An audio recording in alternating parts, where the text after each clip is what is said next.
Et je suis plus seul, et je suis libre.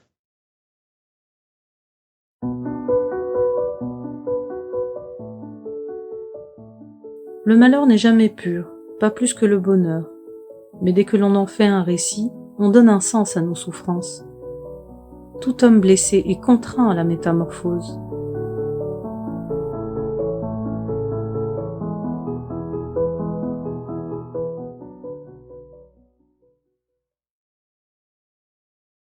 Et là, je lui dis quoi? Qu'est-ce qu'il y a? Parce que je cherche un peu quelque chose. Il me dit, c'est quoi ces trucs d'homosexualité? C'est quoi ces trucs de déviance sexuelle?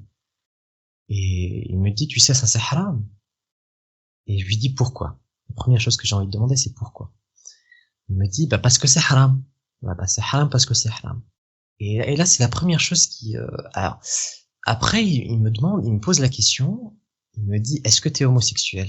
Et voyant sa réaction, voyant tout ça, moi, la première chose que je dis, c'est non. Et là, il donne pas envie de lui dire la vérité, hein. Oui, oui. Et il y a ma mère, et il y a mon père qui s'assoit là, à côté de moi, devant moi, et ils me disent, si jamais on apprend que t'es homosexuel, t'es plus notre fils. Et là, je crois que c'est la première fois de ma vie, et probablement la dernière, parce que c'est la seule fois de ma vie où j'ai ressenti ce truc-là. C'est que dès que j'ai entendu que je serais plus leur fils si jamais j'étais homosexuel, quelque chose que je pourrais jamais changer, parce que jusque-là, j'ai toujours voulu être l'enfant modèle, même si je me faisais tabasser, même si quand tout ça se passait, je voulais toujours plaire à ma mère, je voulais toujours plaire à mon père, je voulais toujours avoir de bonnes notes, je voulais toujours les voir contents, voilà. Comme beaucoup d'enfants, hein. Oui, oui. C'est les idées d'un enfant qui veut juste voir ses parents qui sont contents, c'est tout. Et être aimé de ses parents. Oui, c'est ça, oui. Puisque je remarquais un peu que l'amour était conditionnel. Si je faisais des trucs qui plaisaient, j'étais aimé. Si je faisais l'opposé, j'étais pas aimé. Et là, je ressens carrément une douleur physique dans ma poitrine. J'ai l'impression que je ressens carrément mon cœur en train de se briser.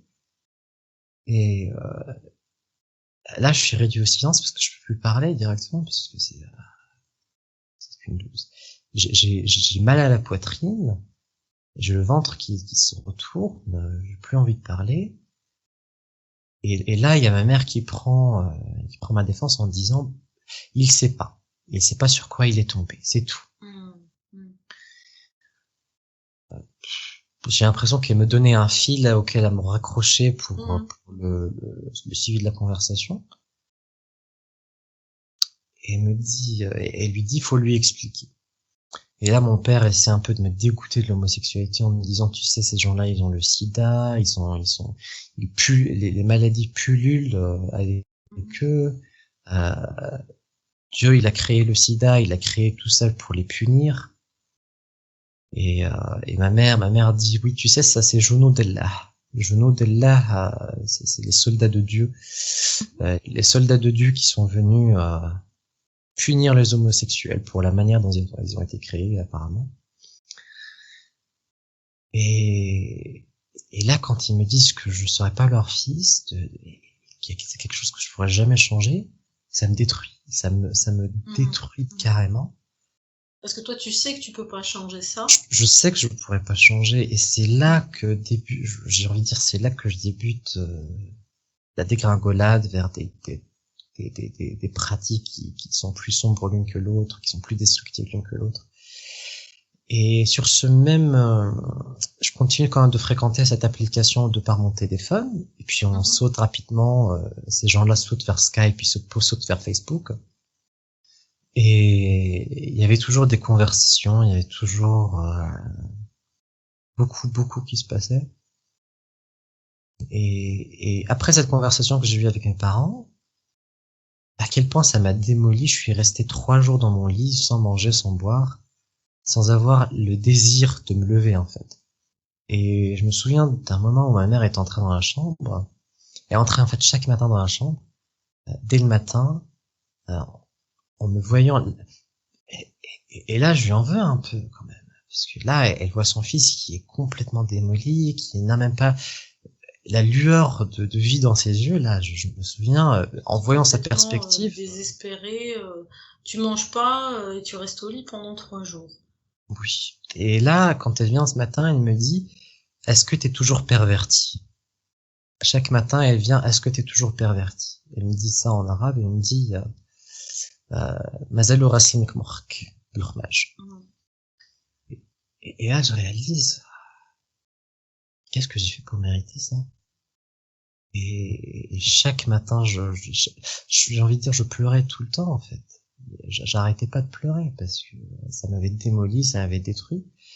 Et c'est là que je commence carrément à dégringoler vers une dépression, vers des pratiques plus horribles l'une que l'autre. Et sur Internet, j'ai été introduit à l'automutilation. C'était de la part d'une fille, et donc son nom c'était Léa. Et Léa me parlait d'automutilation. Elle me disait que ça l'aidait, que ça faisait quelque chose, qu'elle était, que ça la rendait, que ça l'aidait à supporter son mal-être. Et mon automutilation, ça a commencé. J'étais dans la salle de bain, je me regardais là, et j'entends ma mère dehors. Et il y a une aiguille à côté de moi. Ça a commencé d'une manière si infime, si petite. Et je prends l'aiguille et je me fais des traces là sur le bras en me disant pourquoi t'es comme ça? Et je me dis pourquoi tu leur fais ça? Voilà. Pourquoi t'es comme ça et pourquoi tu leur fais ça? Et c'est de ta faute. Et je continue de faire ça et là j'ai 15 ans, même pas 16 ans. Et là je saute au lycée après le brevet et je décide de pas cacher mon homosexualité. Parce que je le dis pas, mais je le cache pas. Si on me demande, je réponds ni par oui ni par non. Et le silence à la question voulait dire oui, effectivement. Et je m'ouvre à maintenant de l'harcèlement plus spécifique que l'harcèlement que je recevais au collège et en primaire, qui était plus relié à la manière dont je m'exprimais, à la manière dont je me comportais. Et là, c'était un harcèlement qui était plus à la manière dont j'étais, à moi-même. Ce que les gens te reprochaient, en fait, c'était d'être homo, c'était d'être pas être masculin, c'était et je me souviens, on faisait du sport, c'était pendant une séance de sport, on avait 2 heures de sport une fois par semaine. Et les séances de sport en Algérie, c'est tu viens, tu cours pendant 2 minutes et puis tu fais ce que tu veux pendant le reste. C'est vrai, ouais. Et moi, ce que je faisais, c'est que je m'asseyais sur le côté et j'attendais que ces 2 heures s'écoulent parce que je voulais pas parler aux gens, parce que je me faisais harceler, parce que je me faisais abuser. Et j'entendais les gens qui venaient me poser des questions, tu vois, j'étais carrément le sujet de parfois beaucoup de conversations. Et on me demandait, tu sais, dans la religion, c'est mal un homme avec un homme. Il disait, et j'ignorais à chaque fois des quelle occasion on te disait ça, là? Je le cachais pas, faut savoir, je le cachais pas. Si on me posait la question, je disais ni oui ni non, donc eux comprenaient oui. Et puis pendant le collège, il y avait des rumeurs qui se sont évaporées de part de certaines personnes parce que j'avais pas encore tout compris. Je l'avais dit à certaines personnes, eux l'avaient dit à d'autres personnes, puis c'est les mêmes personnes qui sont allées au lycée.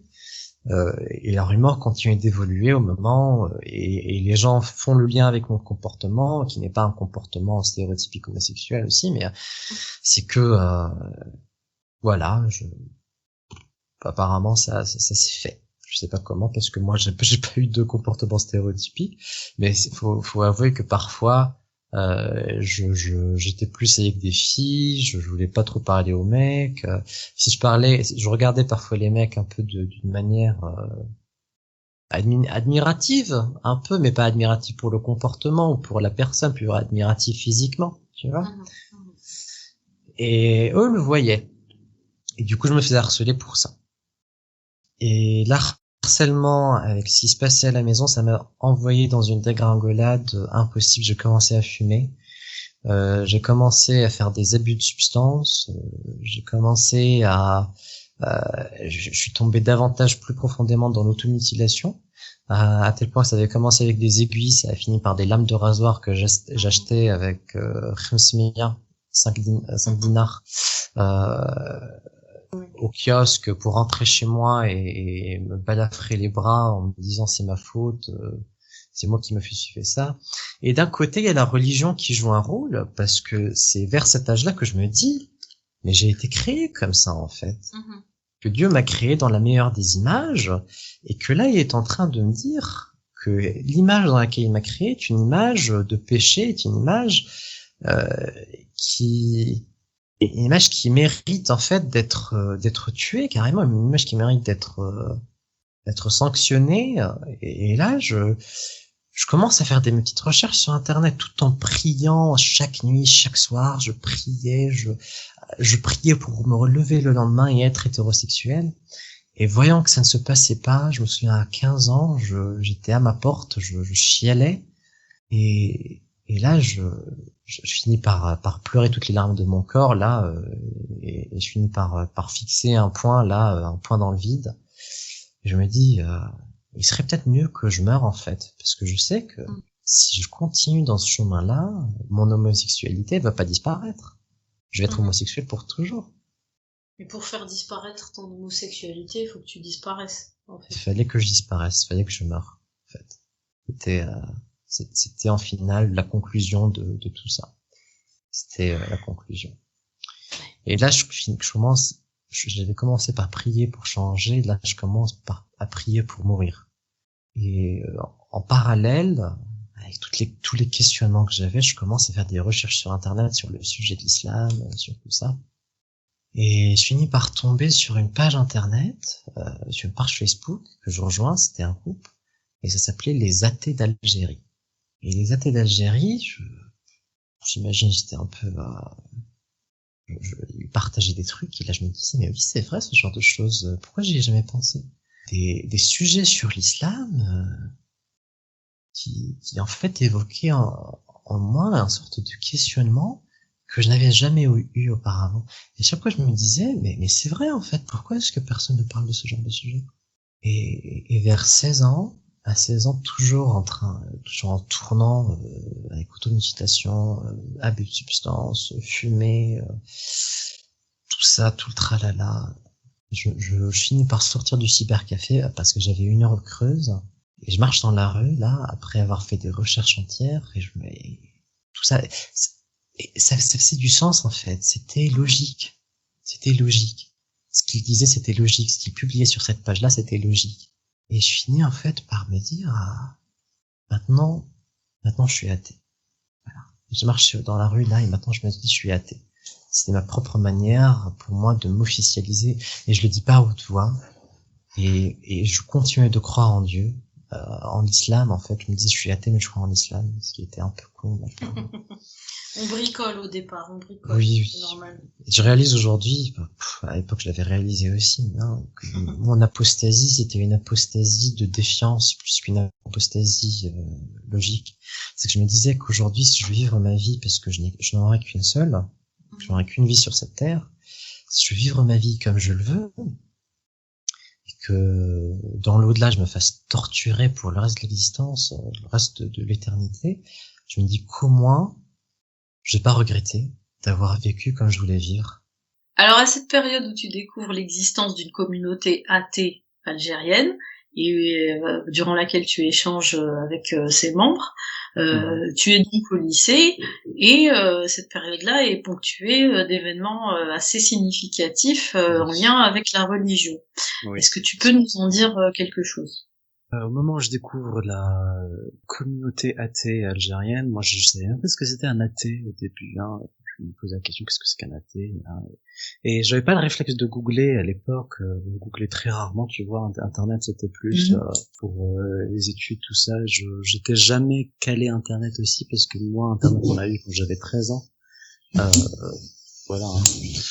Mais aux alentours de cette année-là, où j'ai 15 ans, où j'atteins presque mes 16 ans, et je découvre ça, et quelques mois après, je découvre aussi qu'il y a, alors c'est à cette période-là aussi où je commence un peu à m'intéresser à d'autres confessions, et je découvre de la bouche des autres qu'en fait il y a 2 chrétiens dans cette école, dans ce lycée-là où j'étudie.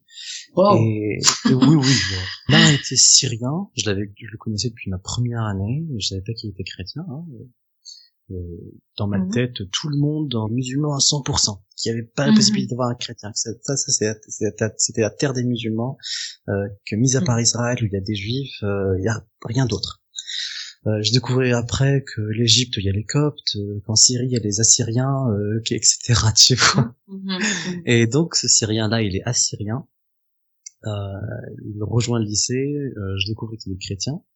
Et puis il y a une fille qui est kabyle, que je découvre aussi qu'elle est chrétienne.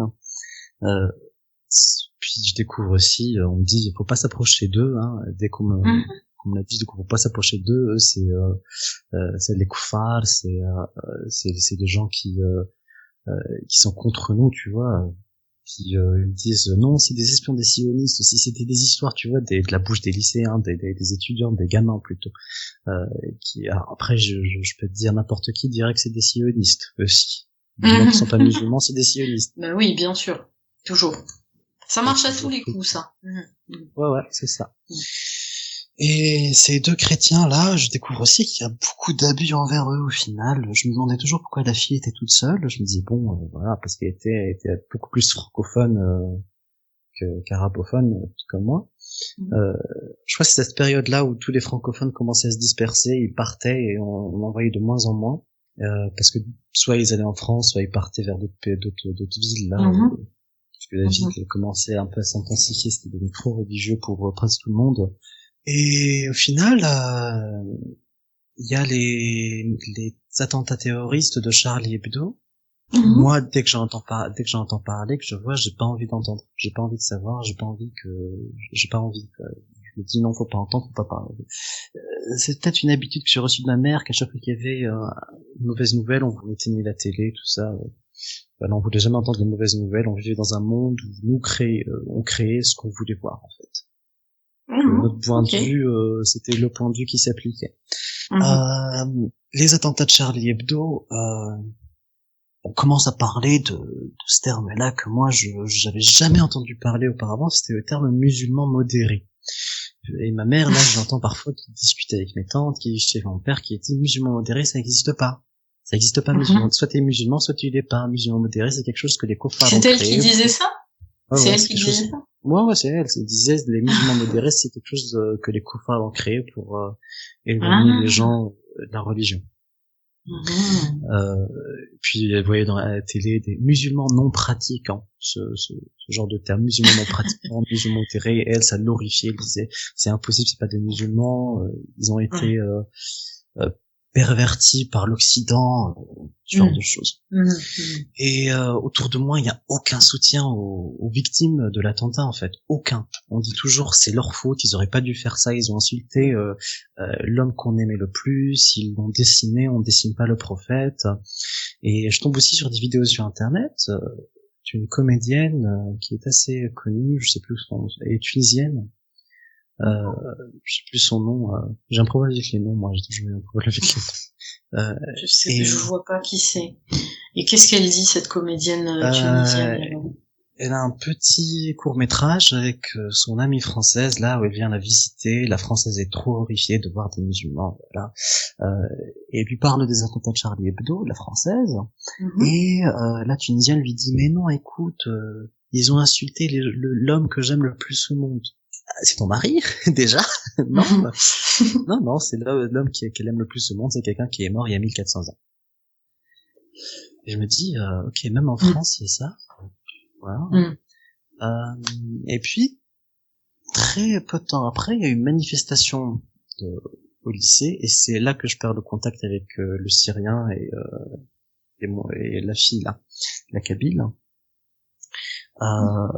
Et parce qu'ils viennent plus, ou qu'est-ce qui se passe? Non, je vais te dire. C'est que le jour de la manifestation, j'étais sorti à la cour, parce qu'on avait genre 5 minutes, où on sortait, c'était même pas 5 minutes, t'avais le temps d'aller aux toilettes et de revenir en classe, voilà. Et il y a des gens qui se rassemblent à la cour, moi je rentre, je regarde de la fenêtre, parce que je sortais pas, moi. J'aimais pas les gens, personne m'aimait, du coup je restais en classe. Et là, il y a une énorme banderole, tu vois, qui est écrit J'aimais pas les gens. Pardon, je suis restée sur eux. J'aimais pas les gens. Ouais, je les aimais Ok. pas. Je les aimais pas. Ils étaient trop religieux, on m'aimait pas, on m'harcelait, D'accord. du coup, je sortais pas, voilà.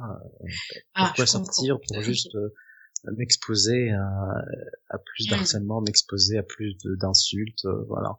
Puis c'était assez connu là en ce temps-là que j'étais un peu j'étais homosexuel déjà. Donc tu n'aimais pas être avec ces gens, en fait. Ouais, j'aimais pas être du tout. Parce que c'était forcément t'exposer toi à du danger, à de la souffrance. Et il y a une énorme banderole où il est écrit I love my prophet. Et à l'arrière, il y a une banderole où il est écrit Ila al-Habib ya ibad as-Salib. Voilà, ouais, c'est écrit comme ça. Les Assyriens, sauf l'aimé vénérateur de la croix. Voilà. Ah, donc on touche à rien en fait, c'est ça. Ne le touchez pas, ceux qui vénèrent la croix, oui. Voilà, oui, voilà, les Ibad Salib, les gens de la croix, quoi. Okay. Oui, c'est ça. Ok, je vois. D'accord. Et effectivement, rapidement, les gens se retournent vers l'Assyrien et la Kabyle.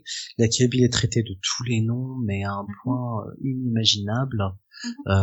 On la pousse, les gens la touchent, le type, on le tabasse, mais à un point, on sortait, lynchage complet, lynchage. Et si tu veux, il y avait pas que les étudiants qui s'étaient joints à cette manifestation, il y avait les profs, il y avait le principal, il y avait les surveillants, il y avait tout le monde qui s'est rejoint à cette manifestation. Et je me mets un peu dans la place de cet Assyrien, tu vois, autour de toi, t'as les étudiants qui te tabassent, t'as les profs qui font rien, t'as le principal qui dit rien, t'as les surveillants qui viennent même pas t'aider, la fille, j'imagine même pas ce qu'elle a dû subir. C'est clair. Ouais. Et moi déjà cette manifestation, j'ai pas aimé. Tu vois, il y a des gens qui sont morts, au moins il y a un peu de respect quand même. Et vous dire que ça c'est pas l'islam, il y a des gens qui disaient ça c'est pas l'islam, etc. Bah, c'est pas ce que je voyais, moi. Je voyais plutôt de l'encouragement, je voyais de la solidarité avec les terroristes, je voyais des gens qui voulaient les aider, je voyais des gens qui étaient prêts carrément à aller en France pour manifester, à aller en Syrie.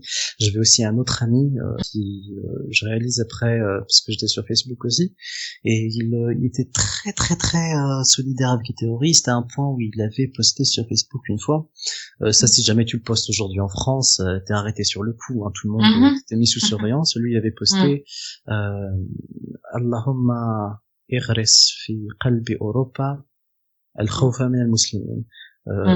Seigneur, planter dans le cœur de l'Europe la peur des musulmans. Ouais, c'est clair. C'est clair ce qu'il voulait, hein. Et je perds contact avec lui très très rapidement, hein. Et là, je me dis, peut-être il est parti en Syrie, hein. Je me dis, c'est clair, il est peut-être parti. Parce qu'il était il en parlait tout le temps, il voulait jamais fermer sa gueule, moi je voulais pas en parler, changer de sujet tout le temps. Et l'Assyrien et la Kabyle ne sont plus jamais revenus depuis ce jour-là. J'imagine qu'ils ont changé d'école, le Syrien il est parti, la Kabyle elle est partie aussi de sa famille, peut-être ailleurs, peut-être ils ont changé parce qu'ils sont partis en France, je sais pas. Je l'ai cherché sur Facebook plein de fois, je l'ai plus jamais retrouvé. L'Assyrien aussi, également. Ils avaient disparu. Voilà. Et je suis d'accord avec eux, quand tu subis ce genre de choses et que tu vois que dans le pays où t'es pas aidé, t'es pas soutenu, plus les gens soutiennent ce qu'ils ont fait, ce qu'ils t'ont fait, ce qui se passe, donc voilà, tu t'en vas. Puis ils se retrouvent à représenter les fameux chrétiens qu'il faut qu'il faut terroriser, quoi. C'est-à-dire qu'ils deviennent les représentants de Charlie sur place, quoi. Ouais, c'est ça un peu. Et de la France, et de... Puis la Kabyle, tu vois, avec toutes les insultes qu'on peut porter au Kabyle en Algérie, hein, que ce soit adorateur de la France, adorateur de ci, de ça, voilà. Puis tu mets le lien entre France, chrétien, Ibad Salib, voilà, ça y est. Elle représente la France et les chrétiens en ce moment. Ouais, je les ai plus jamais revus depuis ce jour-là, et à la maison, je voyais bien qu'il y avait aucun soutien à ceux qui sont morts. Au lycée, je voyais qu'il y avait aucun soutien aussi. À l'extérieur du lycée, il y avait énormément de manifestations en soutien aux terroristes. Il y avait jamais un mot de soutien aux victimes. Je voyais je sais pas le nombre de personnes qui sont mortes durant cet attentat-là. Mais je suis sûr qu'il y avait des gens, c'était un massacre. J'avais écouté un documentaire / témoignage il y a quelques mois, et il dit c'était un massacre, C'était horrible, voilà. Et moi, je suis dégoûté. Du coup, je me rattache un peu plus à cette communauté d'athées algériens que je découvre. Et je me dis, peut-être ils ont des idées, parce que moi, je sais plus où me poser. J'ai plus envie de me rattacher à cette communauté. Et ce n'est pas ça qui m'a dégoûté. Parce que il y en a qui ont dit, ah, c'est ça qui t'a dégoûté de l'islam, c'est les musulmans. Ben non, en fait. Puisque ils ont agi au nom de l'islam, ils ont pas agi au nom de propre vendetta, hein. Ils ont agi au nom de l'islam. Oui, parce qu'il y a cette idée que les musulmans sont pas parfaits, l'islam est parfait, mais pas assez représentant ou c'est tenant, quoi. Donc, on aime bien dire c'est les musulmans qui t'ont dégoûté, ça peut pas être l'islam. L'islam est irréprochable.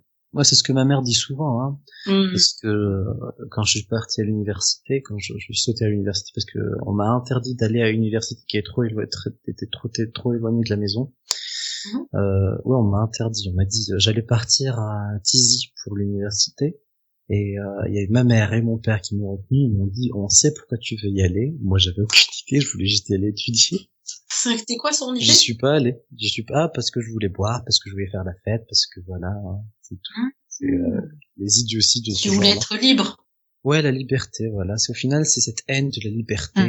La liberté, c'est pas bien. La liberté, c'est mauvais. Si tu fais ce que tu veux, tu vas finir par tomber dans la débaucherie, dans le péché. Voilà. Donc toi, à cette période-là, tu te sens proche de la communauté athée et tu te dis quoi? Tu te dis encore musulman, athée? Oui. À ce moment-là, je me disais toujours musulman. J'avais peur. J'avais encore peur du châtiment divin. J'avais encore peur. Je continue de croire en cette justice divine. Je me disais non, Dieu il peut pas faire ça au final. Dieu c'est quelqu'un d'aimant. Et en parallèle avec ça, je me disais aussi, alors j'avais cette idéologie de Dieu il est aimant. En parallèle il y a l'homosexualité, je suis né gay, mais Dieu ne m'aime pas parce que je suis gay, parce qu'il m'a créé gay, tu vois, ça colle pas, Et c'est encore ce questionnement qui m'a aussi poussé vers la page des athées là sur Facebook.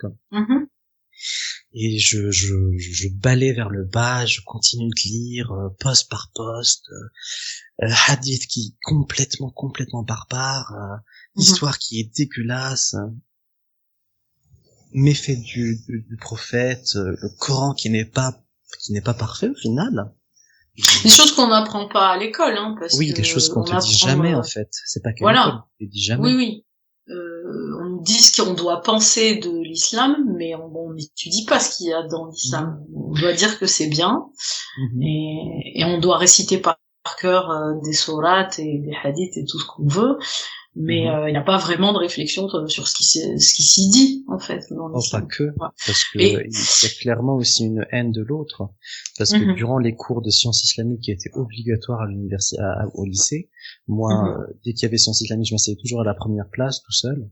Dès qu'il y avait sciences islamiques, je prenais mes affaires, j'allais à l'arrière. Je voulais pas y assister, je voulais pas entendre, parce qu'à chaque fois il y avait les juifs, les chrétiens, ils font ça, ils font ci, les polythéistes, ils font ça. Nous on est parfaits, nous on fait ça, voilà. Nous on a le style de vie parfait qu'il faut toujours suivre. Et voilà, je n'ai jamais aimé. Ça m'a toujours dégoûté. Je voulais pas entendre. À chaque fois que je discutais parfois avec ma mère sur le sujet. Et voyez bien que à chaque fois qu'il y avait, on étudiait, c'était quelque chose qui m'avait beaucoup marqué. Aujourd'hui, j'en parle encore. C'est le pacte d'Omar. C'est la loi que les non-musulmans sont censés suivre sous régime islamique. C'est la loi que, par exemple, les Coptes, les Grecs, les gens au nord de l'Afrique qui étaient sous l'Empire ottoman et qui étaient aussi sous l'emprise des Arabes, les gens en Espagne ou en Ibérie en général qui ont aussi souffert de ce pacte-là. Quasi citoyens alors j'ai pas envie de dire de deuxième classe parce que deuxième classe c'est encore bien, hein, de 10e classe même j'ai envie de dire. Parce que ils avaient tellement peu de droits et tellement d'obligations qu'ils devaient suivre, à un point où on les tolérait mais au minimum. Voilà, c'était une tolérance. Ce qu'on appelle alors, ce que tu parles là du pacte d'Omar, c'est comment tu définirais ça? Être citoyen de 10e classe parce que tu n'es pas musulman. Voilà, sous régime islamique. C'est des gens qui n'ont pas le droit de rebâtir leur lieu de culte. le droit de porter un style vestimentaire qu'ils choisissent, ils doivent porter quelque chose qui les définit. C'est des gens qui n'ont pas le droit de montrer leur foi à l'extérieur, alors qu'aujourd'hui en France, tu vois, les musulmans, ils veulent se démarquer, que ce soit partout dans le monde, hein, là où ils sont, ils veulent se démarquer du reste, hein. Ils veulent dire, moi je suis musulman, que ce soit par un style vestimentaire, que ce soit par le voile aussi, également. Tu vois, c'est ce genre de choses qui gênent, hein. Alors, quand c'est appliqué aux autres, nous, ça gêne pas. Quand c'est appliqué sur nous, on veut pas. Voilà. Tu découvres tout ça, ce contenu magique. Ça, oui. Et alors, qu'est-ce qui se passe dans ta petite tête à ce moment-là?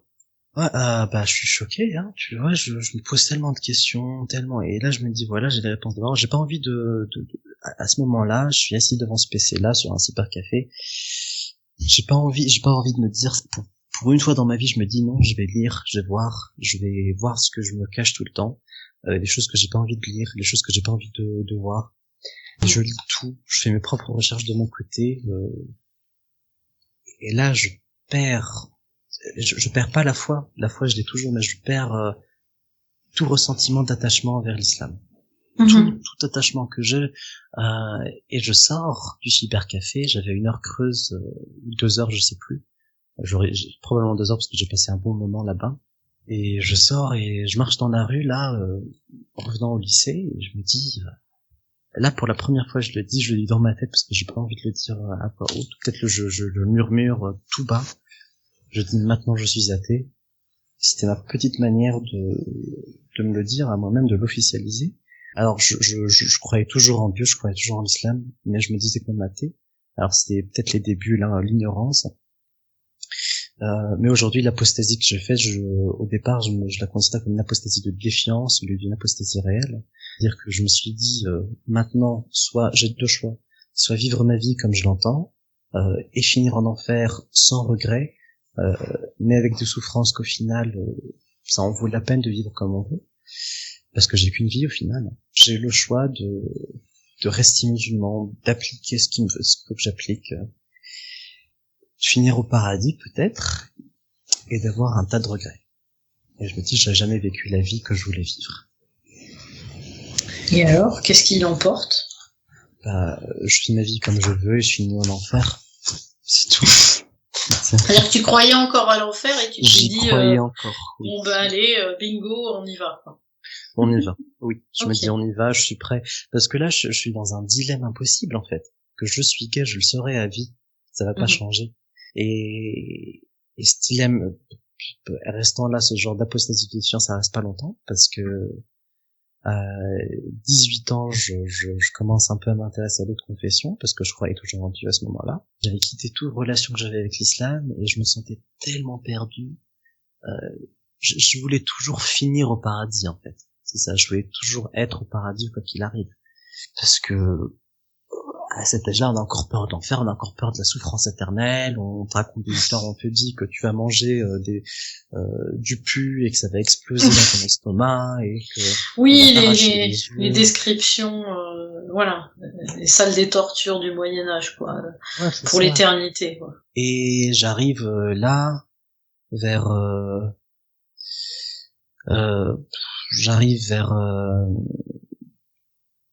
j'ai envie de dire 19 ans et demi à peu près même.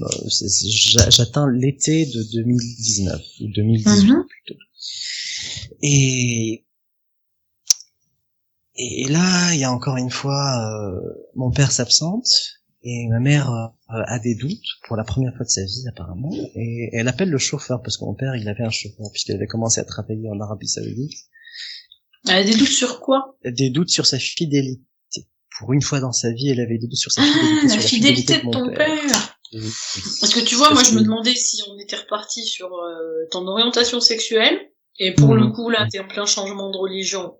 Alors est-ce qu'elle avait des doutes sur ton orientation sexuelle ou sur ton changement de religion, mais en fait elle a des doutes sur la fidélité de ton père. Oui, j'ai commencé l'université, j'avais beaucoup plus de liberté, étrangement, je pouvais venir à l'heure que je voulais, si ça dépassait pas les 17 heures. Si je rentrais avant 17 heures, ça va. Et elle appelle le chauffeur parce que mon père avait un chauffeur là qui le conduisait parfois en ville, qui nous conduisait aussi nous parfois quand il avait le temps. Mon père avait commencé à travailler en Arabie Saoudite, du coup l'argent commençait à pleuvoir pour lui.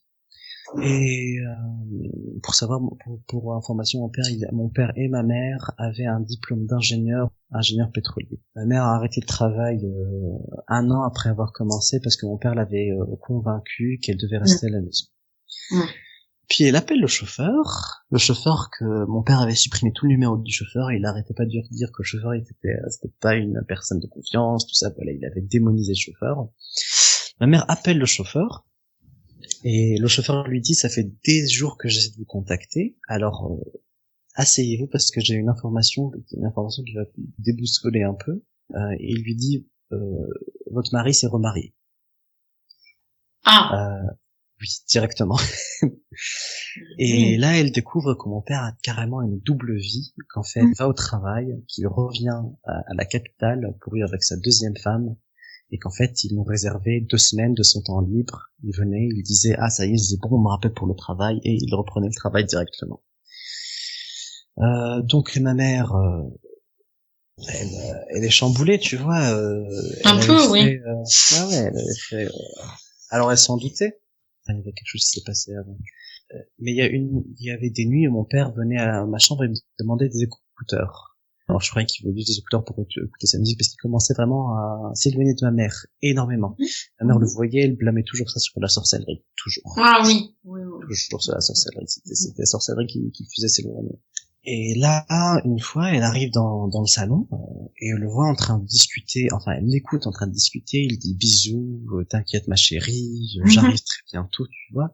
Et ma mère fait un malaise, elle l'entend, elle crie, elle hurle, tu vois, elle fait un malaise. Elle est ma tante qui passait la nuit chez nous à ce moment-là. Du coup, ma tante, moi, mon père, nous la conduisons à l'hôpital. Elle a carrément fait un AVC, tellement elle était choquée, hein, tu vois.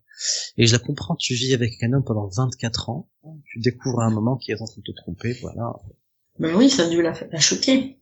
Ouais, ça. Et puis, connaissant le conservatisme du coin et apparemment le rattachement à la religion, puisque quand il y avait eu ces événements-là autour de ton homosexualité, c'est quand même ce qu'on mettait en avant, quoi, hein, que c'est haram, que voilà, la morale, en fait, hein, c'est la morale. Et, bon, après, c'est pas immoral en islam, hein, ce qu'il a fait. Ce n'est pas immoral, non. Cela dit, alors mon père.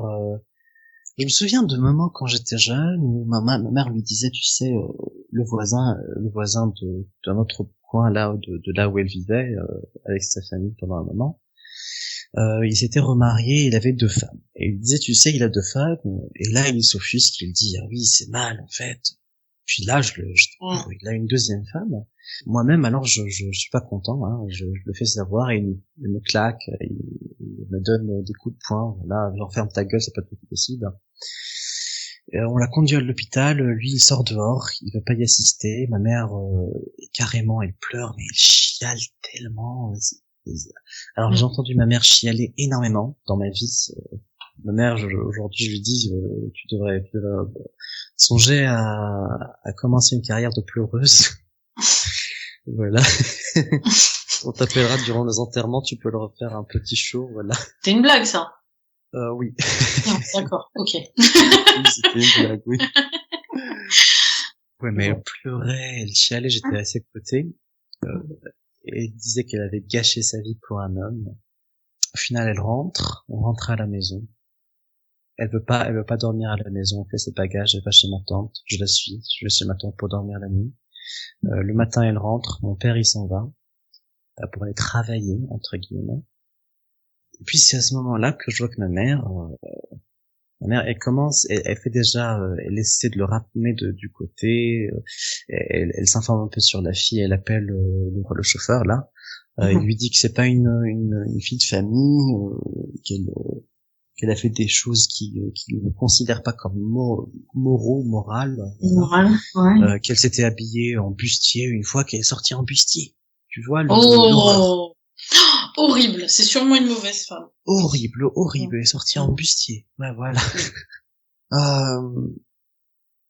Et c'est là où je commence à perdre la foi entièrement, puisque ma mère se rattache énormément du côté religieux.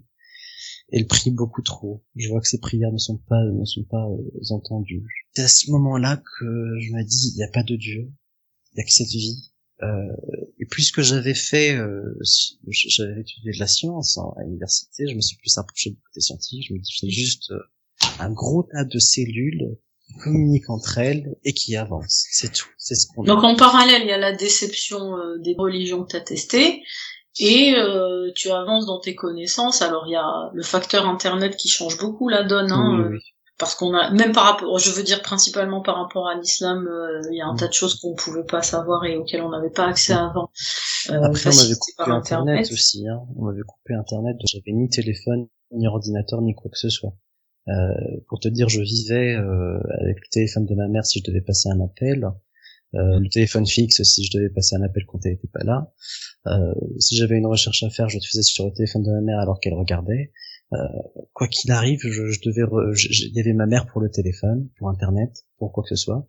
Je n'avais pas de téléphone jusque ma 2e année de l'université. Donc j'imagine ça, c'est pour surveiller ta vie, ma vie privée. Oui, surveiller ma vie, oui. J'avais pas de vie privée à un temps, hein. J'en avais aucune. J'étais tout le temps surveillé, je pouvais rien faire, voilà. Les amis que j'avais, je discutais avec eux à l'université. En dehors de l'université, il n'y avait aucun contact. Et puis voilà, c'est tout. C'est à la 2e année que je reprends mon vieux téléphone qu'on m'avait repris vers mes 15 ans. Je le reprends, j'avais oublié le mot de passe, du coup je le formate, j'avais tout perdu, tout ce qu'il y avait dedans. Et à ce moment-là, alors je suis un peu curieuse, étant donné qu'il y avait eu ces moments tragiques où voilà, tu avais pleuré pendant 3 jours, tu n'avais pas eu de soutien. Bon, qu'est-ce qu'on fait? On fait comme si c'était réglé par rapport à ton homosexualité. Qu'est-ce qui se passe? Je fais de la thérapie de conversion. C'était de la thérapie comportementale. C'était des thérapeutes qui me disaient comment agir, qui voulaient c'était un peu de la manipulation en général, tu vois, par leurs propres faits, et c'est tout rattaché à leur religion, hein. C'était pas de la thérapie. Tu peux nous donner un exemple de thérapie de conversion dans un pays musulman? Moi, ça m'intrigue. Je viens à la première séance, je m'assois, il y a un thérapeute à côté, je refuse de parler en arabe. J'imagine que c'est tes parents qui t'emmènent là? Oui, c'est mes parents qui m'emmenaient, qui me ramenaient, hein. Elle me dit, est-ce que tu crois que Dieu pourrait créer un homme avec l'âme d'une femme ou une femme avec l'âme d'un homme? Je réponds non, parce que je n'ai pas envie de me faire engueuler plus tard. Puis, elle me parle aussi d'islam en général. Je lui parle du fait que j'aime pas vraiment ce qui se passe autour. Elle me dit qu'on méritait ce qui s'est passé pour Charlie Hebdo, qu'ils avaient insulté le prophète. Toi, si on insultait ta mère, si on insultait, voilà, tu vois. C'est de la manipulation en général. Et on me disait. Donc il y a des thérapeutes, imams, journalistes, expertes en géopolitique, tout en fait. Ouais, elle était tout. Alors on me disait lève-toi, mets-toi debout, marche. Est-ce que le geste que t'as fait là, est-ce que tu crois que c'est masculin? Assis-toi, est-ce que tu crois de la manière dont tu t'assois c'est masculin? Tu sais, un homme ça doit pas s'asseoir comme ça. Est-ce que de la manière dont tu parles, est-ce que tu penses que c'est masculin? Est-ce que le mot que tu utilises là, est-ce que tu penses que c'est masculin? Voilà, c'était ce genre de choses. Et on me disait aussi, c'était tout en rattaché à la religion. La moindre question que j'avais. Et là, je t'avoue, c'est un peu flou parce que je réalise, j'ai beaucoup de souvenirs qui sont flous en fait. Beaucoup de souvenirs où faut que ce soit séquence par séquence, je me souviens qu'il y a après, puis ensuite pour que j'arrive à me souvenir de ce qui s'est passé après. C'est psychologique, je sais pas, parce que je me suis mis une barrière. J'ai très peu de souvenirs de la période où j'avais plus de téléphone, en fait. J'ai l'impression d'avoir vécu comme un robot au final, hein. Voilà. La thérapie de conversion consiste à te dire, ne sois pas homosexuel. Oui, c'est ça, on va te changer, on va te réhabiliter, c'est la thérapie comportementale, c'est-à-dire ton comportement, il n'est pas adéquat, on va le changer. Voilà. Je sais pas si c'est ça la thérapie comportementale, non, ça me paraît, me paraît un peu trop, nul, quoi. Oui, pas subtil nul, du tout, mais voilà. En tout cas, en gros, on te dit, c'est facile, il y a qu'à pas être homosexuel, il faut pas t'asseoir comme ci, il faut t'asseoir comme ça. Voilà. Et plus tard, j'en parle à d'autres personnes homosexuelles qui ont aussi fait de la thérapie de plein gré concernant leur homosexualité. Et au final, c'est la même chose. Je découvre que c'est la même chose, que c'est c'est juste, alors t'es homosexuel, t'as des problèmes, bah faut arrêter d'être homosexuel. Voilà. C'est-à-dire que il n'y a pas de différence entre aller chez le thérapeute ou aller chez un imam ou un raqi finalement. Oui, c'est ça. Donc je pense que c'est un bon filon pour être riche. Et après, je pense que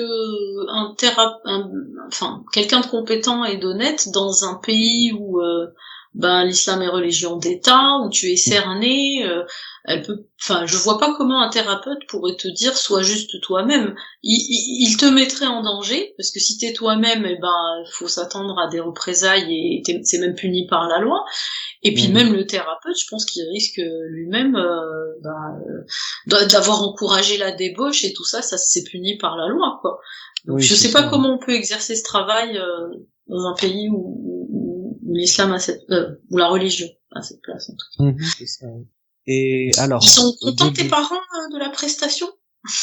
Au début de la thérapie, il y avait la thérapeute qui avait suggéré de la thérapie hormonale. Oui, elle avait suggéré de la thérapie hormonale. Elle avait dit, conduisez-le à Alger. Moi, je vous mets en contact avec un psychiatre. Voilà. Après, mon père, à cette époque-là, il avait déjà eu sa petite femme à Alger, donc il voulait pas que ma mère aille à Alger. Et il voulait pas qu'on y passe plus d'un jour, voilà, hein, tu vois, tout le temps c'était surveillé. De la thérapie hormonale. Ouais. Au final, ma mère, elle dit non. Elle dit non parce qu'à ce moment-là, elle dit qu'elle veut pas de médicaments, elle veut rien du tout. Et c'était aussi par rapport à mes envies suicidaires qui m'avait rendu un thérapeute. Du coup, vers la thérapeute, je parle des violences qu'il y a à la maison. À ce moment-là, elle se retourne. Donc toi, tu as parlé à la thérapeute. Tu as parlé des violences que tu subissais à la maison. Elle veut une réunion avec ma mère et mon père et elle veut discuter avec mes parents. Et juste après, mes parents me disent, alors je me souviens moi dans mon lit là parce que mon lit c'était devenu mon sanctuaire. Et ma mère qui vient et me dit, on va plus chez la thérapeute, ce sera moi ta thérapeute maintenant. Je vais te changer. Elle disait نعاود لك التربية genre te rééduquer quoi, refaire ton éducation. Oui, c'est ça. Oui. Et donc la thérapeute leur a dit c'est pas bien la violence à la maison ils ont foutu le camp, ils ont dit on vient plus. On vient plus, oui, c'est ça. Bon si c'est comme ça on vient plus. Et du coup je te disais pendant ces plusieurs années où j'avais pas de téléphone, ça se calme un peu plus puisque il y a plus aucun événement, il y avait l'événement de cette application là de chat et puis il y avait Skype et puis il y avait Facebook et puis il y avait plus rien. Voilà. C'était fermé, j'avais plus rien, donc il y avait plus d'événements, du coup ça s'est calmé. Cela dit, durant cette période-là, il y a eu une instance où mes parents sont venus dans ma chambre, où on m'a fait m'asseoir sur mon lit, là, on m'a dit, est-ce que tu es homosexuel? Je réponds ni par oui ni par non. Ma mère dit, si tu n'as pas répondu ni par oui ni par non, ça veut dire que c'est oui. Mon père se lève, il ramène une valise, il me dit, tu fais tes affaires et tu t'en vas.